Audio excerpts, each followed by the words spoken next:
Oke, salam semua sahabat inspirasi dimanapun kalian berada.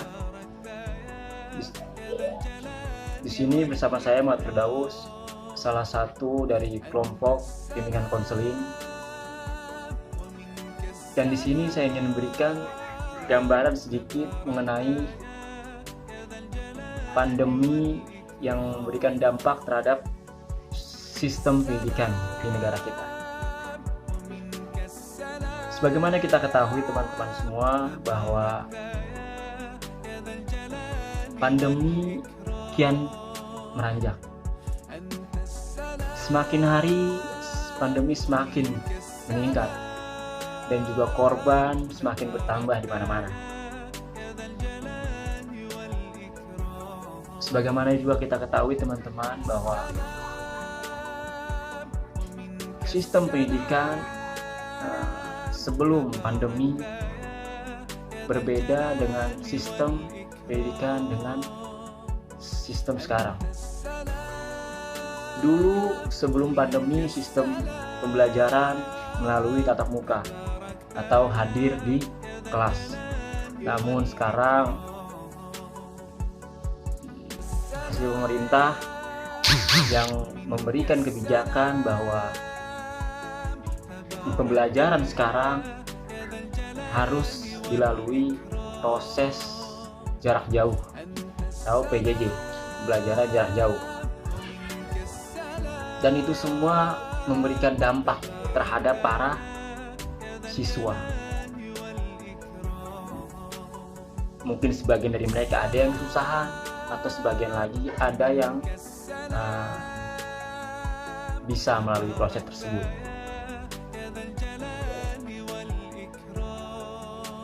Dan ini berdampak terhadap saya secara pribadi, karena saya seorang mahasiswa dan saya seorang yang belajar di perkuliahan itu melalui proses seperti ini, yaitu terdampak proses pembelajaran jarak jauh. Nah, lebih uniknya lagi, karena saya seorang pelajar yang boarding atau tinggal di asrama, maka harus atau dianjurkan atau diwajibkan bahkan untuk menghafal Al-Quran atau tahfidz. Nah,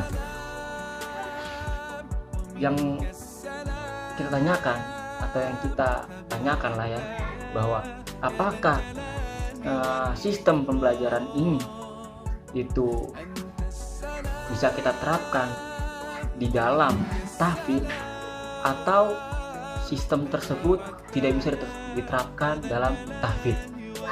Nah, di sini saya dan teman-teman akan memberikan keluhan-keluhan atau kendala mengenai tahfidz online di era pandemi COVID-19 ini, dan juga memberikan solusi-solusi agar kita mampu semua dalam menjalankan tahfidz online di era pandemi ini. Maka saya mohon simak video ini sampai habis. Baik teman-teman, jadi kali ini kita akan menggunakan metode untuk memecahkan masalah bimbingan konseling pada kelompok, yaitu problem solving.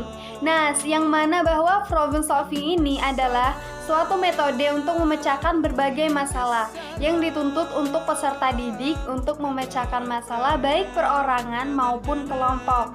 Nah, adapun cara untuk memecahkan masalah tersebut yaitu yang pertama, mengidentifikasi atau merumuskan masalah tersebut. Nah, yang kedua yaitu mencari data dan keterangan yang ada pada masalah tersebut. Yang selanjutnya yaitu menetapkan jawaban sementara pada masalah tersebut. Dan yang terakhir yaitu menguji kebenaran jawaban pada masalah tersebut. Nah, adapun untuk masalah yang ada pada sekarang yaitu tahfidz secara daring, yaitu secara online. Nah, kita tentukan dan rumuskan masalah ini secara bersama-sama. Halo teman-teman, untuk kalian yang saat ini sedang melakukan program tahfiz secara online, apa aja sih kendalanya? Mari kita simak beberapa kendala atau halangan yang dialami beberapa mahasiswa SAI Madinatul Ilmi. Pandangan tentang tahfiz online. Menurut saya pribadi, saya lebih menyukai tahfiz tatap muka langsung dengan pembimbing. Karena dalam tahfiz online, saya memiliki kendala. Salah satunya adalah komunikasi antara pembimbing dengan penghafal. Karena apa? Jika saya mengalami kesalahan tajwid dalam satu ayat, saya tidak memahaminya di mana kesalahannya, karena pembimbing pun sudah mengatakan, namun jaringan yang terkendala di sini. Jadi saat menghafal pun masih banyak kesalahan-kesalahan. Nama saya Sadik, Prodi PAI semester 3. Pada masa pandemi ini, kewajiban saya sebagai anak boarding kurang efektif dalam menjalankannya, dikarenakan kurangnya membagi waktu. Nah, seperti pada tahfiz, saya kurang membagi waktu dikarenakan kesibukan pertama yaitu kerja, kedua kuliah, dan sebagainya. Jadi metode penghafalan saya itu ialah memutar MP3 sambil bekerja. Nah, dari halangan atau masalah yang dihadapi oleh teman saya tadi itu hampir sama dengan apa yang sedang saya alami, yaitu kendala kuota, jaringan, dan juga pekerjaan atau hal-hal yang memang tidak bisa ditinggalkan untuk melakukan pembelajaran atau tahfiz secara online. Mungkin bisa, tapi kurang maksimal. Baik, di sini saya akan memberikan solusi kepada teman-teman sekalian yang memiliki kendala dalam menghafal Al-Quran, khususnya bidang tahfiz dalam STAI Madinatul Ilmi yang saat ini terkendala karena pandemi COVID-19 yang memaksa kita untuk menggunakan media-media online yang tersedia saat ini. Di antara solusi yang bisa saya berikan kepada teman-teman antara lain, yang pertama, menggunakan aplikasi WhatsApp. Kalian bisa melalui Japri atau lewat chat pribadi kepada musyrif yang akan kalian setorkan hafalan itu kepadanya. Namun, mungkin di antara kita ada yang di Pulau Jawa, yang di luar Pulau Jawa, yang sangat jauh, yang di pelosok-pelosok pedalaman kampung, yang sangat sulit mendapatkan sinyal untuk menyetorkan hafalannya. Sehingga itulah kendala utama yang dihadapi masalah saat ini. Maka media seperti WhatsApp, Zoom, Google Meet, dan lain-lain menjadi sangat sulit untuk beberapa kalangan orang tertentu, secara khusus orang-orang yang tinggal di perkampungan pedalaman yang sulit dan susah mendapatkan sinyal. Baik, tenang, ada solusinya. Jangan merasa upset dulu. Sangat banyak sekali aplikasi-aplikasi online di Play Store, di Google Play Store yang menyiapkan cara-cara menghafal Al-Quran lewat aplikasi tersebut. Di antaranya yang ingin saya paparkan di sini adalah sebuah aplikasi yang bernama aplikasi Kang Ato. Apa itu aplikasi Kang Ato? Jadi aplikasi Kang Ato adalah sebuah aplikasi yang didukung oleh Quran Memory. Aplikasi ini memiliki fitur lengkap, di antaranya fitur menghafal. Di situ juga ada fitur musyrif yang akan menerima hafalan dari santrinya, dari siswanya yang akan menyetorkan kepadanya. Bisa lewat VN, bisa lewat chat dari aplikasi tersebut. Bahkan aplikasi ini bukan sekedar fitur hafalan saja. Ada fitur-fitur seperti fitur murattal dari Qori-Qori internasional. Ada fitur tafsir, penjelasan ayat-ayat Al-Quran tertentu. Ada fitur tajwid, fitur lain-lainnya yang mencakup Al-Quran secara keseluruhan. Jadi aplikasi ini sangat membantu sekali. Misalnya kalian sudah menghafal ayat tertentu, kalian bisa tandakan kalian sudah hafal sampai sekian ayat misalnya. Di aplikasi itu udah lengkap disiapkan semuanya. Baik teman-teman, setelah kita mendengar penjelasan dari rekan kita bahwa ada beberapa solusi yang dapat memudahkan teman-teman dalam menghafal Al-Quran. Salah satunya adalah penggunaan aplikasi tahfiz online. Dan ketika kita mengalami permasalahan seperti jaringan atau koneksi internet yang kurang baik, maka kita harus mencari alternatif. Misal kita konfirmasi kepada pembimbing kita bahwa kita tidak bisa mengakses video meeting untuk setoran Al-Quran, tapi kita bisa memilih alternatif, yakni menggunakan pesan suara atau panggilan suara seperti itu berkenaan dengan tajwid. Nah, maka yang perlu teman-teman perhatikan, yang perlu kita perhatikan semua, bahwa tajwid juga merupakan satu hal yang penting, karena ketika kita membaca Al-Quran tanpa kaidah yang benar, tanpa penggunaan tajwid yang benar, maka maknanya bisa salah. Untuk itu, bagi teman-teman yang merasa ragu, kemudian kesulitan juga dalam memahami tajwid, apalagi persiapan untuk setoran, itu tajwidnya harus benar-benar diperhatikan, maka salah satu cara yang efektif, kita harus terus belajar memperbaiki bacaan kita, harus terus mengulang bagaimana kaidah-kaidah pembacaan Al-Quran yang baik dan benar. Dan tentunya hal ini bisa kita lakukan dengan cara kita merujuk kepada video-video edukatif tentang pembelajaran tajwid. Kemudian kita juga bisa menggunakan aplikasi online, sekarang sudah banyak yang berkaitan dengan pembelajaran tajwid. Kita juga bisa minta orang terdekat kita yang mahir dalam membaca Al-Quran untuk mengoreksi bacaan kita, atau bahkan guru ustadz kita di rumah yang bisa mengoreksi bacaan kita. Untuk masalah manajemen waktu, memang tidak bisa kita pungkiri bahwa kita diliputi dengan kesibukan aktivitas di luar pembelajaran yang ada. Dan tentunya ini menjadikan sebuah kebingungan bagi kita untuk mengatur waktu kita. Bagaimana sih caranya agar waktu yang kita punya ini bisa dimanfaatkan semaksimal mungkin dan kita bisa menghafalkan Al-Quran di waktu-waktu sibuk?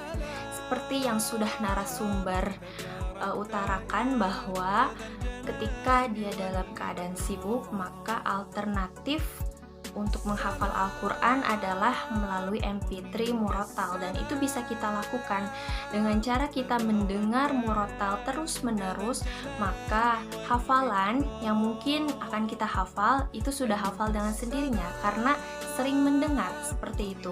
Dan untuk waktu-waktu yang bagus untuk menghafal Al-Quran itu biasanya di waktu pagi, sesudah subuh, sholat subuh, atau ketika kita misal sering qiyamul lail, kita bangun malam dan di situ kita menyempatkan waktu untuk murojaah, membaca Al-Quran dan lain sebagainya.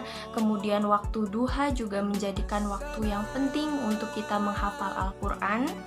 Kemudian sesudah maghrib atau sebelum tidur, kita harus memanfaatkan waktu-waktu tersebut untuk menghafal Al-Quran maupun mengulangnya. Kita ingin menghafal, maka ada beberapa faktor yang perlu kita perhatikan. Di antaranya, yang pertama adalah apa tujuan kita dalam menghafal. Kita harus mempunyai visi misi yang jelas dalam menghafal. Kemudian yang kedua, luruskan niat. Niatnya ketika kita menghafal itu untuk apa?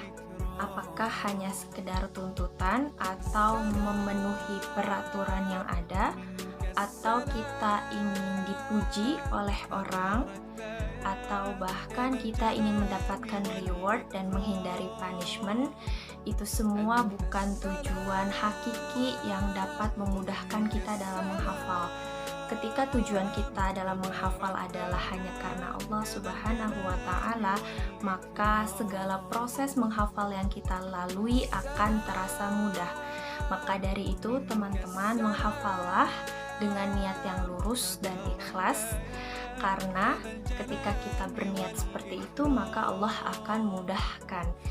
Di dalam Al-Quran, Allah berfirman, "Walaqad yassarnal Qur'ana lidzikri fahal min muddakir", yang artinya sesungguhnya kami telah jadikan Al-Quran sebagai pelajaran, maka adakah orang-orang yang mengambil pelajaran seperti itu. Jadi berniatlah yang lurus, bukan karena siapa-siapa, bukan karena apa-apa, tapi menghafallah karena Allah Subhanahu wa Ta'ala. Yang selanjutnya itu kita harus mempersiapkan mental kita dalam menghafal, karena dalam menghafal itu lika-likunya begitu berat. Menghafal itu bukan serta-merta kita menghafal lalu kita hafal selamanya, tidak. Ada proses murojaah juga, atau mungkin kita bakal tertimpa ujian-ujian yang entah kita tidak akan pernah prediksi itu apa, karena sesungguhnya orang yang menghafal Quran itu pasti banyak ujiannya, entah godaan dari luar, entah itu ujian dari dalam diri kita sendiri atau dari orang-orang terdekat kita. Seperti itu, kita harus bersiap-siap dan mempersiapkan mental kita dalam menghafal. Poin yang selanjutnya adalah yang keempat ini, jangan pernah berhenti dalam menghafal. Poin selanjutnya, kita harus menikmati proses kita dalam menghafal. Dan yang terakhir itu adalah kita harus mensugesti diri kita dengan hal-hal yang positif. Saya akan menjelaskan diagram pada gambar ini bahwa 50% kesuksesan, keberhasilan kita dalam menghafal itu ditentukan oleh diri kita sendiri. Yang 30%-nya itu adalah guru dan 20%-nya adalah metode. Itu artinya kemampuan menghafal itu tergantung bagaimana diri kita sendiri. Bagaimana diri kita sendiri mau atau tidak untuk menghafal dan menjaganya. Yang bisa kita simpulkan bahwa faktor kesuksesan dalam menghafal itu adalah keinginan, kemudian kesungguhan, dan selanjutnya adalah kemampuan, terakhir kesabaran. Selanjutnya ada beberapa metode yang mau saya share kepada teman-teman terkait bagaimana cara menghafal Quran yang baik. Yang pertama itu kita menghafal sebanyak 5 ayat, dan tiap satu ayat ini diulang sebanyak 5 kali. Satu ayat diulang 5 kali, kemudian ayat yang kedua diulang 5 kali juga, dan seterusnya. Yang kedua adalah kita menghafal setengah halaman dan diulang sebanyak 20 kali. Ketika kita menambahkan setengah halaman lagi, maka kita mengulang satu halaman sebanyak 20 kali. Kemudian yang ketiga adalah kita membagi satu halaman itu menjadi 5 baris. Dibagi 3 ya, 5 baris. Dan diulang lagi sampai hafal, setelah itu tambah 5 baris berikutnya sampai satu halaman. Dan yang terakhir adalah satu halaman sekaligus diulang sebanyak 40 kali, atau bisa kita sebut juga sebagai tikror arba'in, yang mana ini adalah kunci dari kesuksesan hafalan yang direkomendasikan oleh ulama. Jadi diulang sebanyak 40 kali supaya hafalannya mungkin. Dan teman-teman, kita juga perlu ketahui bahwa metode dalam menghafal itu kita harus mensinergikan antara otak kanan dan otak kiri kita, yang mana otak kanan kita ini berfungsi sebagai otak yang sering menunjukkan kreativitas, imajinasi, yang mana otak kanan ini mendominasi kepada seni. Kemudian otak kiri itu lebih kepada logical, kemudian pokoknya tentang rasionalitas, perhitungan matematis, dan analisis. yang seperti itu. Jadi ada memori jangka panjang, long term memory, dan memori jangka pendek atau short term memory.